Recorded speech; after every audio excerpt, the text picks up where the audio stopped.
Assalamualaikum warahmatullahi wabarakatuh. Innal hamdalillah nahmaduhu wa nasta'inuhu wa nastaghfiruh wa na'udzu billahi min shururi anfusina wa min sayyiati a'malina. May yahdihillahu fala mudilla lahu wa may yudlilhu fala hadiya lahu. Asyhadu an la ilaha illallah wahdahu la syarika lahu wa asyhadu anna Muhammadan abduhu wa rasuluh. La nabiyya wa la rasulah ba'dah. Allahumma salli wa sallim wa barik ala hadha nabiyil karim wa ala alihi wa sahbihi asma'in, amma ba'd. Qala Allah ta'ala bil Qur'anil karim, a'udzu billahi minasyaitonir rajim. Ya ayyuhalladzina amanu taqullaha haqqa tuqatih wa la tamutunna illa wa antum muslimun. Fa inna asdaqal hadits kitabullah wa khairal hadi hadi Muhammadin sallallahu alaihi wasallam wa syarrul umuri muhdatsatuha wa kullu muhdatsatin bid'ah wa kullu bid'atin dhalalah wa kullu dhalalatin finnar. Masyarul muslimin, jamaah salat fardhu maghrib musalla Miftahul Jannah yang dirahmati Allah Subhanahu wa taala. Bapak-bapak, ibu-ibu, hadirin wal hadirat, adik-adik yang Allah muliakan, mari kita kembali bersyukur kepada Allah Subhanahu wa taala. Biqauli alhamdulillah wa syukrulillah atas nikmat rahmat dan nikmatnya kepada kita, terutama nikmat hidayah berupa iman dan Islam yang merupakan nikmat terbesar yang Allah berikan kepada kita para hambanya. Kemudian Allah juga memberi kita nikmat kesehatan, nikmat panjang umur, nikmat waktu luang yang Allah berikan kepada kita, sehingga dengan nikmat itu kita dapat melaksanakan sebagian dari perintahnya, yakni melaksanakan sholat fardhu maghrib secara berjamaah di masjid yang kita cintai ini. Salawat dan salam semoga senantiasa tercurah terlimpah pada junjungan kita Nabi besar Muhammad sallallahu alaihi wasallam, kepada keluarganya, para sahabatnya, para pengikutnya yang setia, baik yang dulu, sekarang maupun yang akan datang.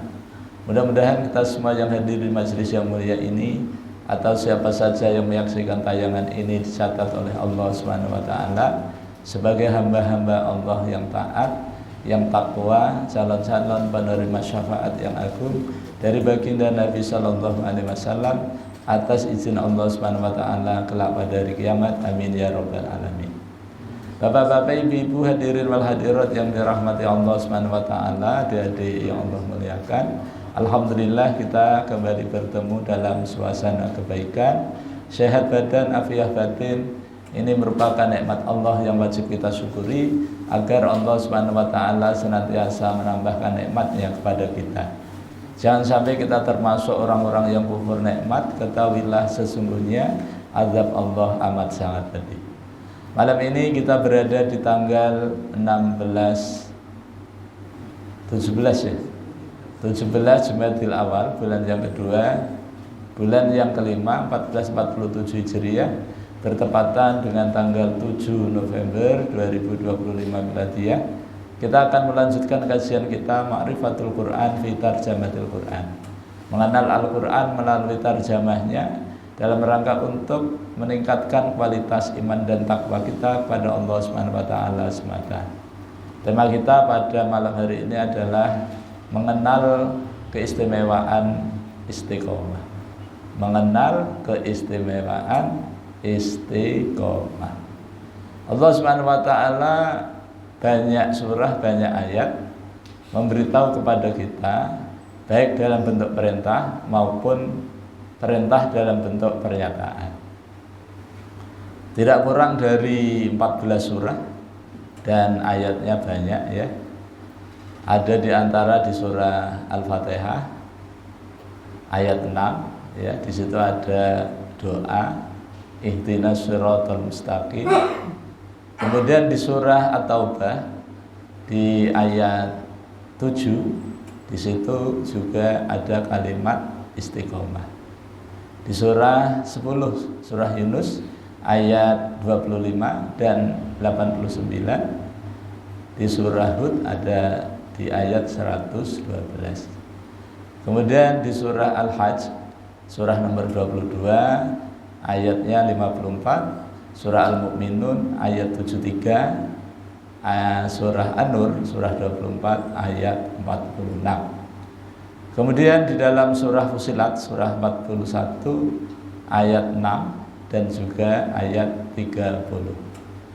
Dan masih banyak lagi, nanti Bapak Ibu bisa dibuka.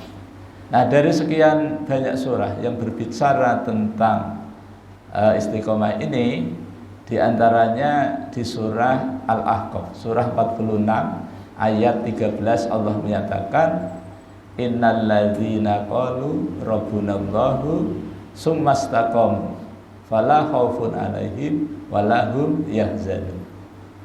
Innal ladzina qalu rabbunallah, sesungguhnya orang-orang yang mengatakan Tuhan kami Allah, tsumastaqamu, kemudian istiqomah, tetap berpegang teguh terhadap ucapannya, terhadap keyakinannya, terhadap keislamannya, terhadap keimanannya, istiqomah, ya. Kemudian fala khaufun 'alaihim wala hum yahzanun, maka orang yang istiqomah itu dikasih hiburan, didatangkan malaikat untuk membisikkan kata-kata yang membuat hati orang istiqomah itu tenang, gitu ya. Apa kata-katanya? Fala khaufun 'alaihim, maka orang yang istiqomah itu tidak ada rasa takut dan juga tidak ada rasa khawatir, tidak ada rasa duka cita, tidak ada kesedihan di dalam hati.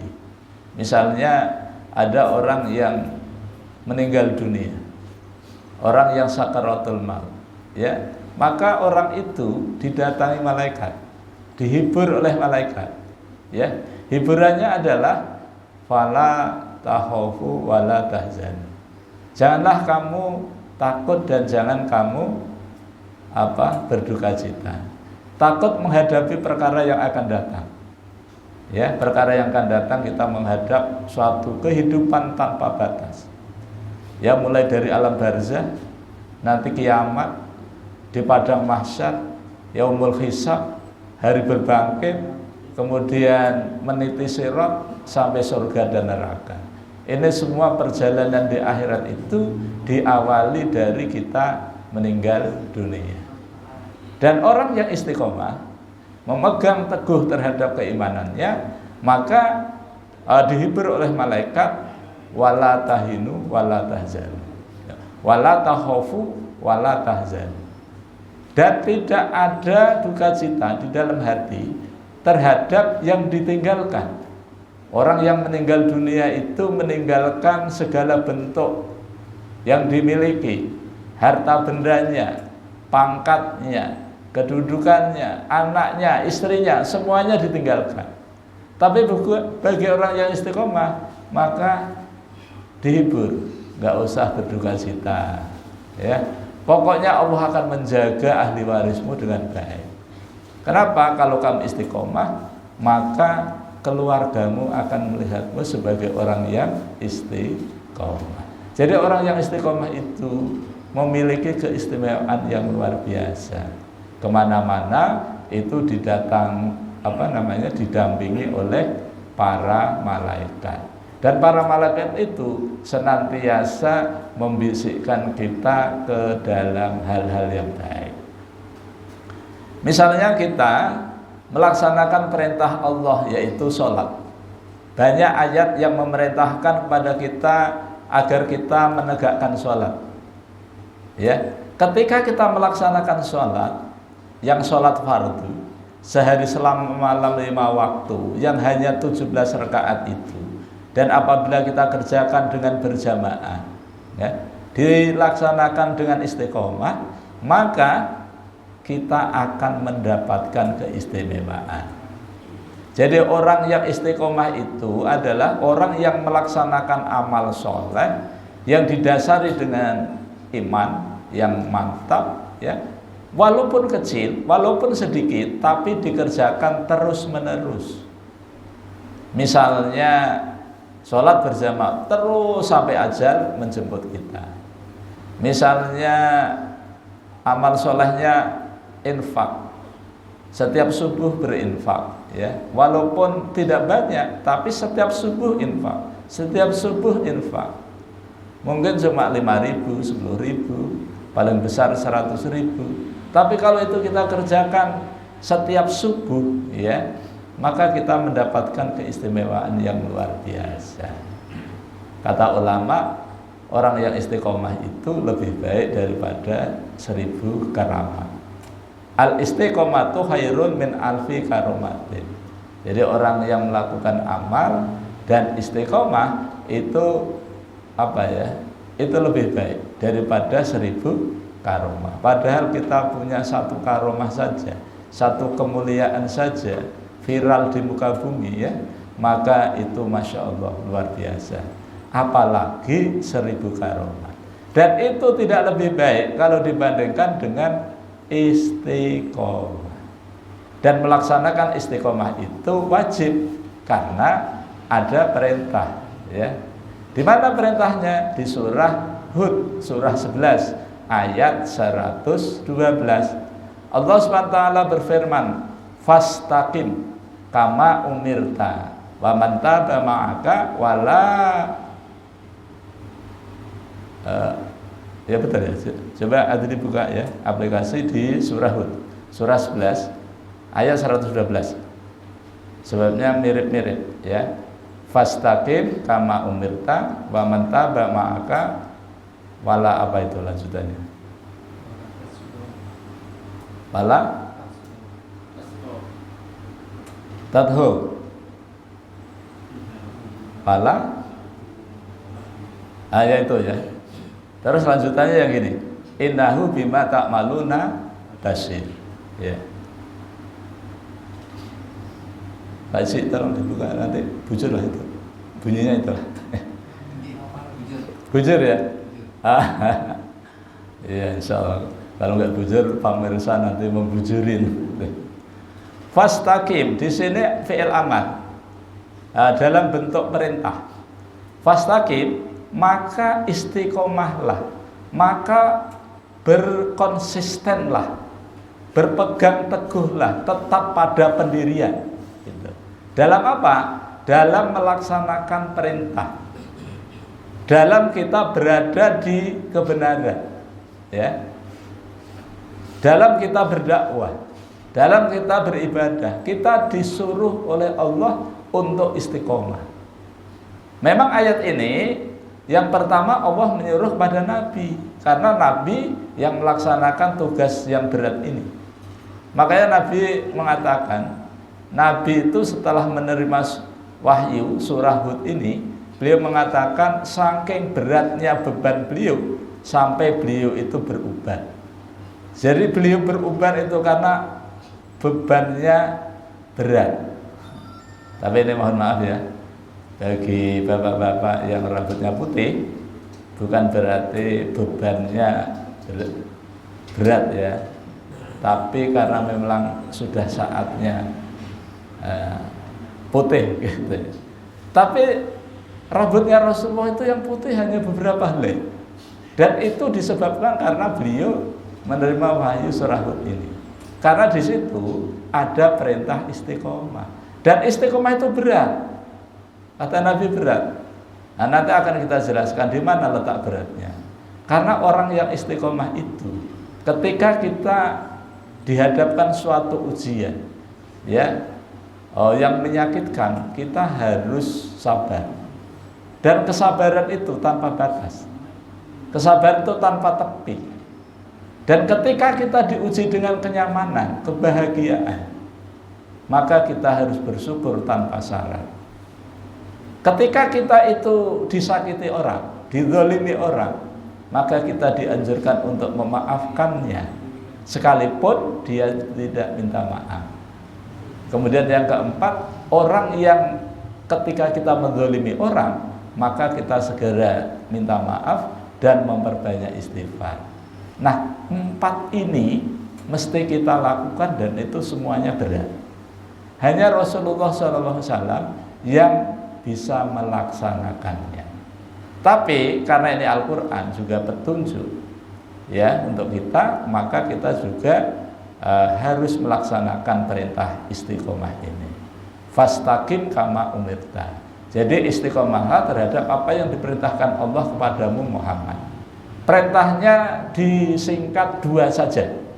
Perintah untuk dilaksanakan dan yang kedua perintah untuk ditinggalkan. Perintah untuk dilaksanakan itu ya sholat, zakat, puasa, haji, berinfak, berbuat baik. Itu perintah yang harus dilaksanakan. Yang kedua perintah untuk ditinggalkan disebut dengan larangan. Semua yang dilarang oleh Allah di dalam Al-Quran dan yang dilarang oleh Nabi itu harus ditinggalkan. Dalam melaksanakan perintah dan meninggalkan larangan disebut dengan takwa. Maka ketakwaan itu kita lakukan dengan istiqomah. Jadi terus menerus, tiada henti. Sekali membuka majelis taklim di masjid ini, maka selamanya berjalan, walaupun jamaahnya banyak, ya kan? Banyak itu lebih dari 3. Kenapa?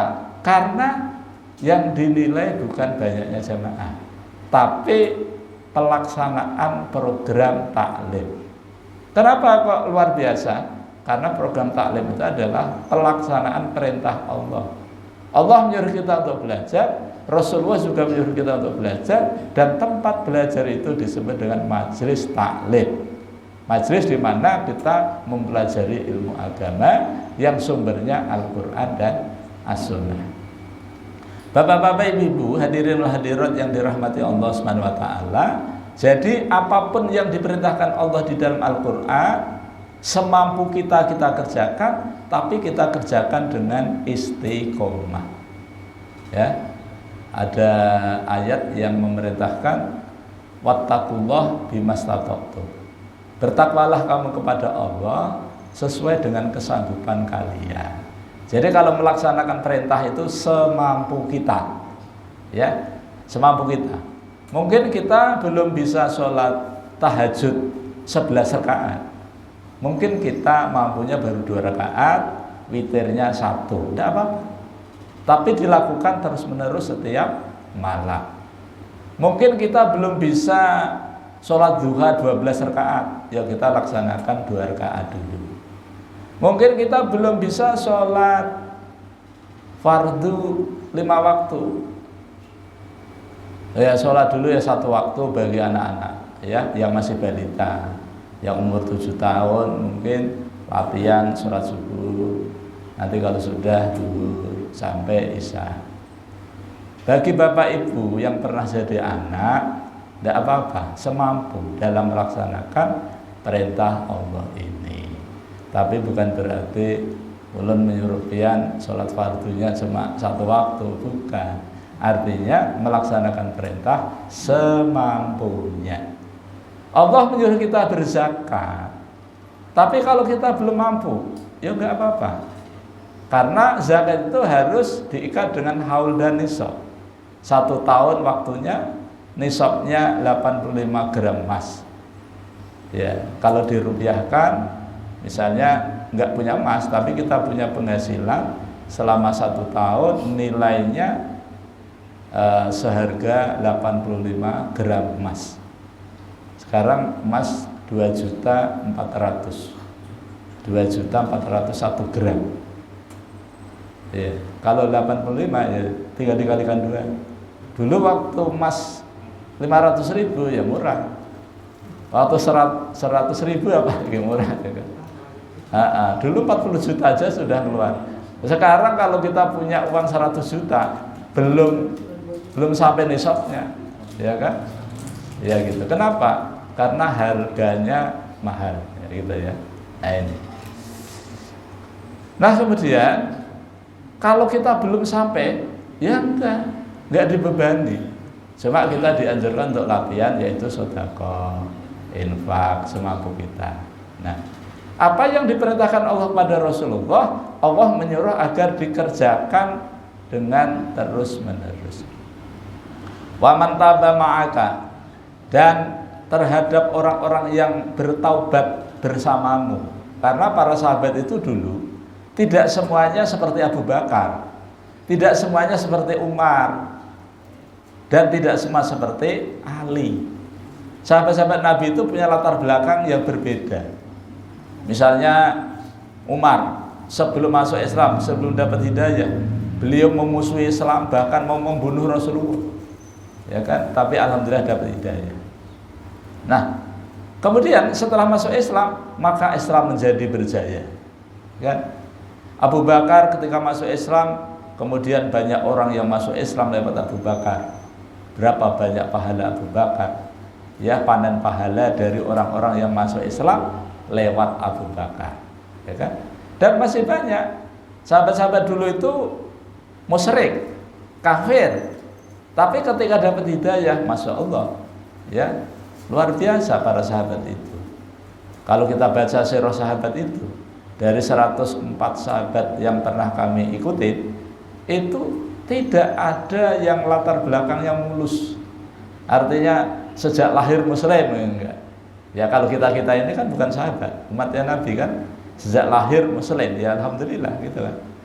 Tapi sahabat Nabi yang hidup bersama Nabi pada saat itu, ketika Nabi itu diperintahkan untuk berdakwah, menyampaikan Islam kepada mereka, itu orangnya berbeda-beda. Kurang lebih 13 tahun Rasulullah berdakwah di Mekah, itu yang ikut cuma 150-an, 150 berapa gitu. Dan itu terasa tidak nyaman melaksanakan perintah Allah di Mekah itu, karena gangguannya banyak. Dan ketika itu diperintahkan oleh Nabi mengingat, melihat sahabat-sahabat itu diintimidasi, diganggu, disakiti, bahkan dibunuh gitu. Makanya Rasulullah menyuruh sebagian dari sahabat untuk hijrah ke Habasyah, ya, dipimpin oleh Ja'far, kakaknya, saudaranya Ali, anaknya Abu Thalib, ke Habasyah. Ada 80-an orang, ya. Kenapa Kak Rasulullah menyuruh? Karena di Habasyah itu akan aman dan akan bisa melaksanakan ibadah di sana tanpa ada gangguan. Karena raja mereka paham terhadap agamanya, yaitu Raja Najasyi, ya begitu. Dan juga banyak juga sahabat-sahabat yang tadinya itu memusuhi kemudian dapat hidayah. Tapi setelahnya itu mereka mengembangkan, ikut berdakwah dan ikut juga berjuang di jalan Allah. Dan Rasulullah diperintahkan oleh Allah agar istiqomah membersamai para sahabat itu dan orang-orang yang bertobat bersamamu. Wala tatghaw, dan janganlah kamu melampaui batas terhadap melaksanakan perintah, jangan juga keterlaluan. Mentang-mentang ibadah kuat, puasa itu, lalu setiap hari puasa, malamnya setiap malam tahajud, itu membahayakan, dilarang. Coba nanti Pak Haji, dari Isya sholat malam sampai fajar, besoknya puasa setiap hari, terus diselingi dengan baca Quran setiap hari hatam sekali, dan itu dilakukan terus menerus, itu ketahuan Nabi malah dilarang. Nah, Pak Haji kalau begitu ketahuan Nabi, Nabi datang, Pak Haji, jangan ibadahnya seperti itu, melampaui batas. Kenapa? Dulu ada sahabat yang seperti itu, namanya Abdullah, anaknya Amr bin As, ya kan? Nah, beliau itu punya kebiasaan hobi ibadah. Siangnya puasa sepanjang hari, malamnya beribadah sepanjang malam, dan membaca Al-Quran hatam setiap hari. Sampai berita ini kepada Nabi, ayo dipanggil, Abdullah, kamu hatamkan aja Quran itu sebulan sekali.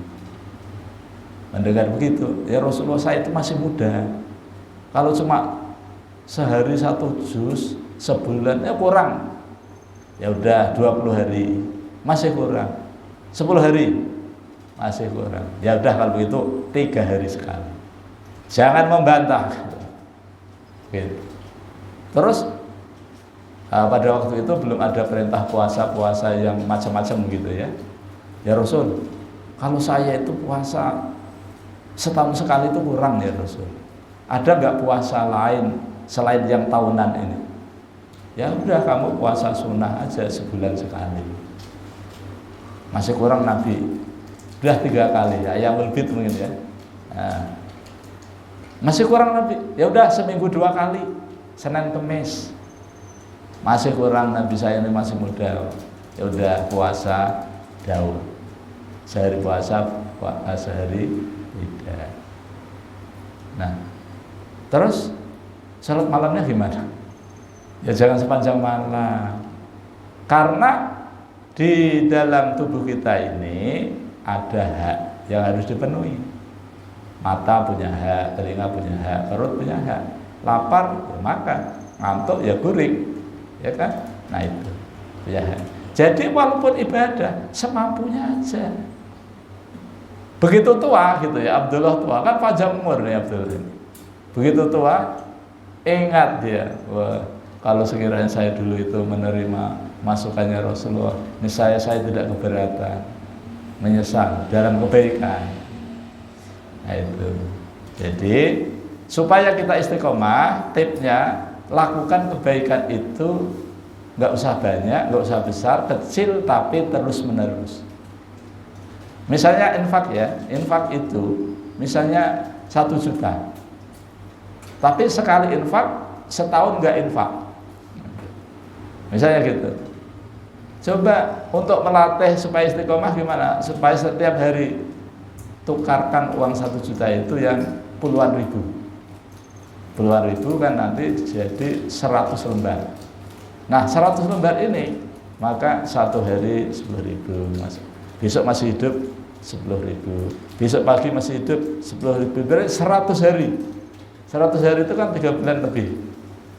Itu lebih baik daripada 1 juta tapi terus nggak infak lagi. Apa enggak berpahala? Ya berpahala tetap, tapi untuk mencapai istiqomahnya nggak dapat. Makanya lo mengikuti kajian itu, ustadznya dari Pontianak ya 15 tahun yang lalu ya, kalau nggak salah di Masjid Al-Haq Benwaannya sebelum direnovasi, dan di Al-Jihad sebelum direnovasi. Dia mengatakan gini doanya, Allahumma ja'alna bittaqwa wal istiqomah wa husnul khotimah. Allahumma bittaqwa wal istiqomah wa husnul khotimah, 3 kali. Kapan itu? Ya kapan saja. Kita minta kepada Allah agar kita dijadikan oleh Allah sebagai orang yang bertakwa. Dan kita minta kepada Allah agar kita tergolong orang-orang yang ketika beramal itu istiqomah. Dan kita mohon kepada Allah ketika kita di penghujung ya, ajal tiba, sakaratul maut, kita mohon kepada Allah agar dijadikan orang yang baik akhirnya, husnul khotimah. Nah ini, jadi tidak salah kalau kita memohon kepada Allah agar senantiasa dijadikan hamba-hambanya yang bertakwa, yang istiqomah, yang husnul khotimah. Makanya Bapak Ibu, kalau kita berdoa untuk orang lain supaya istiqomah, husnul khotimah itu pada saat masih hidup. Kalau sudah mati itu ya enggak, sudah mati, ya kan? Jadi mudah-mudahan nanti Pak Haji husnul khotimah, itu masih hidup didoakan gitu. Mudah-mudahan Pak Nasir husnul khotimah. Mudah-mudahan seluruh jamaah Miftahul Jannah husnul khotimah, masih hidup didoakan. Nah gitu. Nah selanjutnya terhadap melaksanakan perintah juga disuruh istiqomah, apalagi meninggalkan larangan. Sekali kita tidak berjudi, maka selamanya tidak berjudi, karena berjudi dilarang. Sekali tidak berzina, selamanya tidak berzina, karena berzina dilarang. Sekali tidak miras, tidak mabuk, selamanya tidak mabuk, karena mabuk itu dilarang ya. Sekali tidak mencuri, sekali tidak maling, Sekali tidak korupsi, selamanya tidak melakukannya. Karena itu dilarang. Kenapa dilarang? Merugikan dirinya dan merugikan orang lain. Nah, meninggalkan larangan itu istiqomah, bukannya malah nggak istiqomah. Jadi kebaikan dan keburukan ketika diperintahkan dan ketika dilarang kita laksanakan dengan istiqomah. Bapak-bapak, ibu-ibu, hadirin hadirat yang dirahmati Allah Subhanahu wa taala, adik-adik yang Allah muliakan. Di dalam surah Fussilat ayat yang ke-30, Allah Subhanahu wa taala berfirman, kalau tadi itu perintah untuk istiqomah. Ini pernyataan, ya.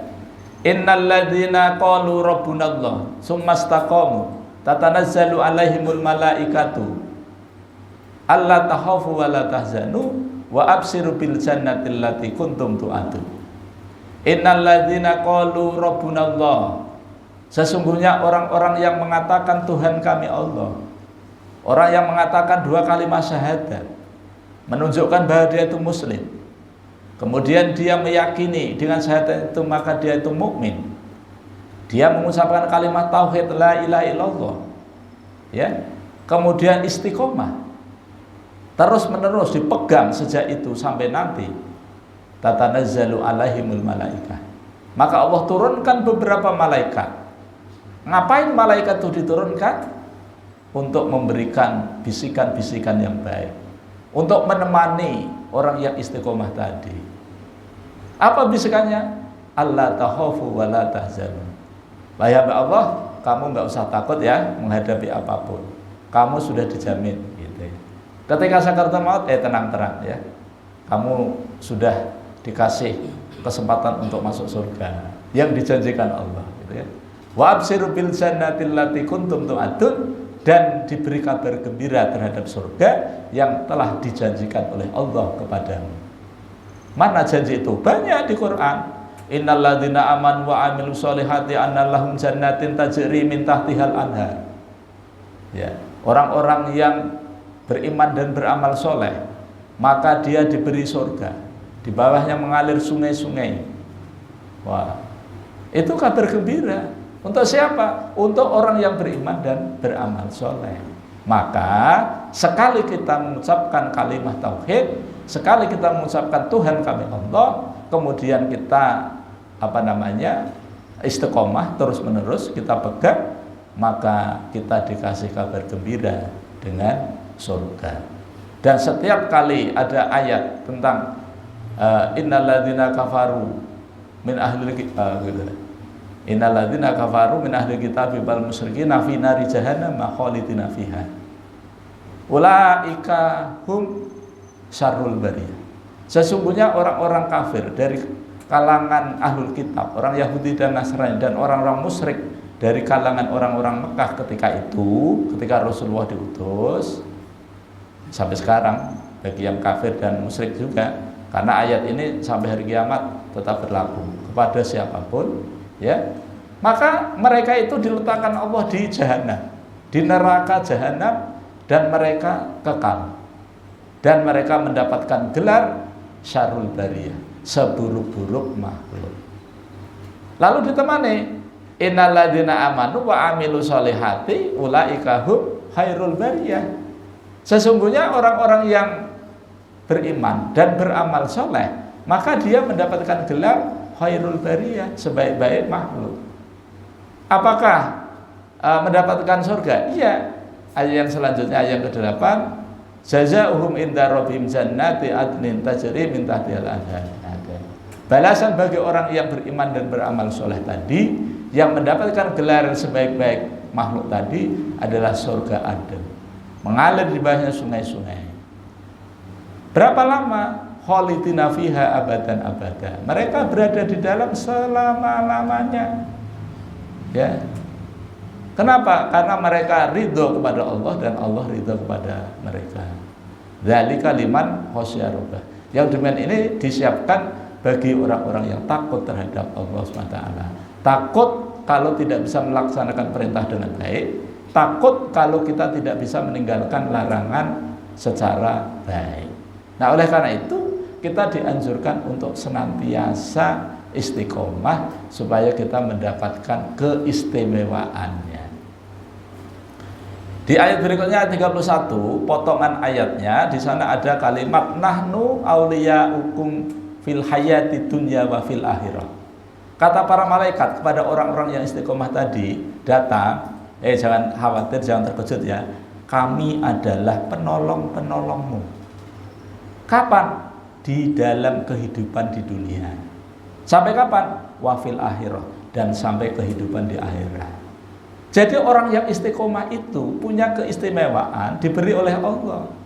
Ya, waktu di dunia saja sudah didampingi oleh para malaikat. Jadi pendamping kita para malaikat itu tidak hanya di dunia, tidak hanya di akhirat, dari dunia sampai akhirat. Dimulai dari kehidupan kita sehari-hari. Bapak Ibu bisa merasakan ya, gini, di dalam diri kita ini ada satu tempat namanya hati. Dan satu tempat ini ditempati oleh dua makhluk, satu malaikat, satu setan. Dan keduanya ini membisikkan kepada kita yang punya hati itu dengan bisikan yang berbeda. Malaikat membisikkan dengan kebaikan, setan membisikkan dengan keburukan. Mana nanti yang paling dominan, yang paling kuat bisikan mana, maka itulah yang akan terlaksana. Nah, tempatnya cuma satu, kayak satu rumah, penghuninya dua makhluk yang baik dan yang buruk, saling mempengaruhi, yaitu. Nah, oleh karena itu, kalau kita sudah tahu seperti itu, kita disuruh untuk melaksanakan perintah Allah, syukuri. Dengan cara apa? Dengan cara menggunakan nikmat Allah itu dengan ketaatan, dengan baik. Nah, kalau kita sudah mensyukuri nikmat Allah itu, maka Allah akan tambahkan nikmatnya. Yang sering kita dengarkan gitu ya, la in syakartum la azidannakum wa la in kafartum inna adzabi lasyadid. Kalau kita mensyukuri nikmat Allah, nikmat kesehatan, kita gunakan untuk sholat berjamaah, nikmat badan yang sehat kita gunakan untuk ibadah, kemudian istiqomah, Allah akan tambahkan. Apa tambahannya tadi? Ya, Allah akan menambahkan dengan ketenangan, kebahagiaan. Nah, yang 4 perkara yang diriwayat dari Nabi itu, dia akan bersyukur tanpa syarat, dia akan sabar tanpa tepi, dia akan mudah memaafkan orang dan mereka mudah minta maaf kepada orang kalau bersalah. Itu karena dia itu istiqomah. Dia selalu ingat. Kenapa? Ingat atas perintah Allah. Dalam rangka mensyukuri nikmat Allah dalam bentuk hati itu, maka kita jaga hati kita agar senantiasa bersih. Kalau hatinya bersih, insya Allah kita akan berpikir dengan pikiran yang bersih, akan berkata perkataan yang bersih, dan akan berperilaku dengan perilaku yang bersih. Nah, oleh karena itu perintah Allah itu kita laksanakan. Nah, jadi orang-orang yang istiqomah itu maka akan didampingi oleh para malaikat. Mau males gitu, pagi-pagi hujan, ya nggak usah aja sholat nggak usah sholat di musola, sholat di rumah saja. Itu kan bisikan setan, ya kan? Tapi malaikatnya jangan. Sholat subuh itu manfaatnya luar biasa. Ketinggalan nanti, ya kan? Nah, karena sholatnya di masjid dengan di rumah kan beda, walaupun sama-sama jamaah, ya kan? Nah, sama-sama jamaah kan 27 derajat. Tapi kalau tempatnya di rumah nggak dapat tambahan derajat. Kalau di masjid, di musola, kata Ustadz Reza Rahman dalam ceramahnya itu, orang yang sholat jamaah di masjid dapat tambahan 20 derajat. Bahkan ada tambahan lagi. Nah, oleh karena itu Bapak Ibu sekalian, kita hendaknya senantiasa mohon kepada Allah agar kita dijadikan oleh Allah sebagai orang yang istiqomah, agar kita mendapatkan jaminan keistimewaan yang Allah berikan, yang Allah janjikan kepada kita, yaitu surga. Semoga Allah SWT senantiasa merahmati dan meridai kita semua. Ulang mohon maaf pasti banyak kelirunya, banyak salahnya dalam mendampingi kajian ini. Mari kita tutup dengan baca hamdalah dan doa kafaratul majelis. Alhamdulillahirabbil alamin. Subhanakallahumma wa bihamdika asyhadu an la ilaha illa anta astaghfiruka wa atubu ilaik. wal 'afwa minkum. Wassalamualaikum warahmatullahi wabarakatuh.